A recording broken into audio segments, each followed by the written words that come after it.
The onslaught of the Sith Empire was an event unlike any other in the history of the Republic. The Sith materialized from nowhere and launched an offensive of colossal proportions. Horrifying reports from the Outer Rim seemed to portend the utter destruction of the Republic. The rapid onset of galaxy-wide terror and panic was part of the Sith Emperor's meticulous calculations. His plan was flawless. Sith battlecruisers first appeared on the fringes of the Tingle Arm.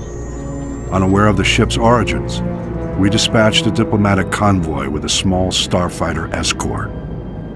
The Emperor wanted us to witness the full might of his forces before he attacked. The diplomats had just enough time to transmit images back. Then they were annihilated. Immediately thereafter, the Sith began a full assault on the Republic allies in the Aparo sector, which fell before the Republic fleet even arrived. Then our allies turned on us. The Sith had secretly established puppet governments on Belkanon, Serpenal, and Ruria. The Republic fleet suddenly found itself in enemy territory, fighting desperately on all sides. The Republic rallied every available ship to support the fleet, leaving only a handful of Jedi security ships to patrol Korriban. Regrettably, Korriban fell back into the enemy's hands without the Jedi Council even knowing about it. Overwhelmed and desperate, the Republic fleet scattered, fleeing from the Tingle Arm to avoid complete annihilation. Elsewhere in the Outer Rim, the Sith staged more targeted strikes, destroying our shipyards in the Sluy sector, blockading the Rimma trade route, and seizing control of the rich resources of the Minos cluster. Confused and in complete disarray, Republic forces were unable to respond.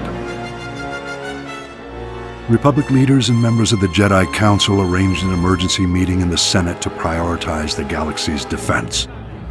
But the session quickly became mired in politics. Irate senators stormed out in protest over decisions which left their representative sectors exposed to attack. Many of the Republic's diplomatic allies refused military support for the greater cause. It was every system for itself. This was perhaps the greatest genius of the Emperor's plot. He had turned the Republic against itself.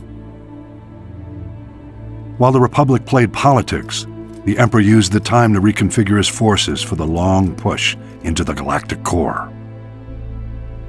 All might have been lost in those early years had individual Jedi masters and Republic military leaders waited for the Senate's orders. By taking matters into their own hands, they managed to slow the Empire's advances. The attack of the Sith Empire was the most well-orchestrated and carefully coordinated military maneuver in the galaxy's history. Indications suggest the operation took centuries of planning and preparation. I'll elaborate in my next report.